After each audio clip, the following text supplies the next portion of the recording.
मोहनलाल की पत्नी सुमित्रा की मौत 3 साल पहले हो गई थी। अब वो 46 साल का एक असंतुष्ट आदमी था और अपने केले की गर्मी निकालने के लिए नई गुफा की तलाश में था। उसका एक बेटा अविनाश और एक बेटी दीपा थी। बेटी की शादी गौतम के साथ हो चुकी थी, जो कि फौज में काम करता था। गौतम की पोस्टिंग जम्मू कश्मीर में थी और वो दीपा से अलग रहने पर मजबूर था। दीपा 19 साल की जवान औरत थी। गोरी चिट्टी, गदराया हुआ बदन, भारी नितंब, भरे हुए स्तन, मोटे होंठ, लंबा कद और कसरती जांघें। कई बार तो अपनी ही बेटी के जिस्म की कल्पना से वो उत्तेजित हो चुका था। वो एक ही शहर में होते हुए भी अपनी बेटी से कम ही मिलता, क्योंकि वो नहीं चाहता था कि उसका हाथ अपनी ही बेटी पर लगकर इस पवित्र रिश्ते को तोड़ डाले। अविनाश ने भी अपनी प्रेमिका मानसी से शादी करके घर बसा लिया था। मानसी एक सांवली 20 साल की लड़की थी। बिल्कुल स्लिम, सेक्सी आंखें, लंबी टांगें और भरा हुआ जिस्म। मानसी की जिद थी कि वो अलग घर में रहेगी, तो अविनाश ने अलग घर ले लिया था। मोहनलाल अब अकेलेपन का शिकार हो रहा था कि अचानक एक दिन उसकी बहू रानी मानसी का फोन आया और वो बोली कि बाबूजी, आप यहाँ पर चले आइए, मुझे आपकी ज़रूरत है। अविनाश ने मुझे धोखा दिया है और मैं आपके बेटे से तलाक चाहती हूँ। आप अभी चले आए बाबूजी। तभी मोहनलाल जल्दी से अपने बेटे के घर पहुंचा तो देखा कि मानसी ने रो रो रो कर अपना बुरा हाल कर लिया था। फिर मोहनलाल उसके पास आया और पूछने लगा कि बेटी क्या हुआ, रोना बंद करो, अब और मुझे पूरी बात बताओ। बेटी, तू घबरा नहीं, तेरे बाबूजी है ना। शाबाश बेटी, मुझे सारी बात बताओ। लेकिन मानसी कुछ नहीं बोली, बल्कि उसने तस्वीरों का एक लिफाफा अपने ससुर की तरफ बढ़ा दिया। फिर मोहनलाल ने एक नज़र जब तस्वीरों पर डाली तो हक्का बक्का रह गया। अविनाश का किसी पराई औरत जुताई कर रहा था और उसकी हर तस्वीर साफ थी।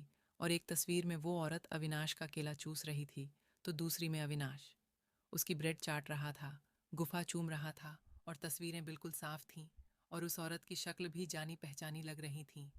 वो औरत भी बहुत सेक्सी थी। गोरी, गदराया हुआ बदन, 25 या 26 साल की हसीना थी। फिर मोहनलाल बोला कि बेटी, यह औरत कौन है, कब से चल रहा है ये सब कुछ। फिर मानसी बोली कि बाबूजी, क्या आप नहीं जानते इस औरत को, ये रीना है, मेरी भाभी, जिसको आपके बेटे ने फंसाया हुआ है। आपका बेटा मुझसे और मेरी सगी भाभी से शारीरिक संबंध बनाए हुए है।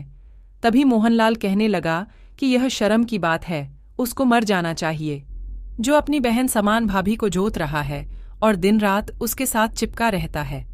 तभी मानसी बोली कि हाँ बाबूजी, और मैं यहाँ करवटें बदलती रहती हूँ। तभी मोहनलाल की नज़र अब अपनी बहुरानी के रोते हुए चेहरे पर से ऊपर नीचे होते हुए सीने पर जा रुकी। मानसी का कमीज बहुत नीचे गले का था और उसके सीने का उभार आधे से अधिक बाहर खनक रहा था। तभी अपनी बहू की गहरी घाटी देखकर ससुर का दिल बहक उठा और मोहनलाल जानता था कि जब औरत के साथ बेवफाई हो रही हो तो वो गुस्से और जलन में कुछ भी कर सकती है। इस वक्त उसकी बहुरानी को कोई भी जरा सी हमदर्दी जताकर जोत सकता था, और अगर कोई भी जोत सकता था तो फिर मोहनलाल क्यों नहीं। और ऐसा माल बाहर वाले के हाथ क्यों लगे और बेटे की पत्नी उसके बाप के काम क्यों ना आए। फिर मोहनलाल बोला कि बेटी घबरा मत, मैं हूं ना तेरी हर तरह की मदद के लिए। बोलो कितने पैसे चाहिए तुझे, 10 लाख, 20 लाख, मैं तुझे इतना धन दूंगा कि तुझे कोई कमी ना रहेगी और कभी अविनाश के आगे हाथ नहीं फैलाने पड़ेंगे। बस तुम मेरे घर की इज्जत रख लो और अविनाश की बात किसी से मत कहना, और तुझे जब भी किसी चीज़ की ज़रूरत हो तो मुझे बुला लेना। और यह कहते हुए उसने अपनी बहुरानी को बाहों में भर लिया।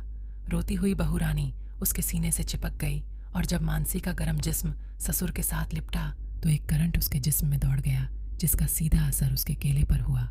तभी 45 साल के पुरुष में पूरा जोश भर गया और उसने अपनी बहुरानी को सीने से भींच लिया और उसके गालों को सहलाने लगा।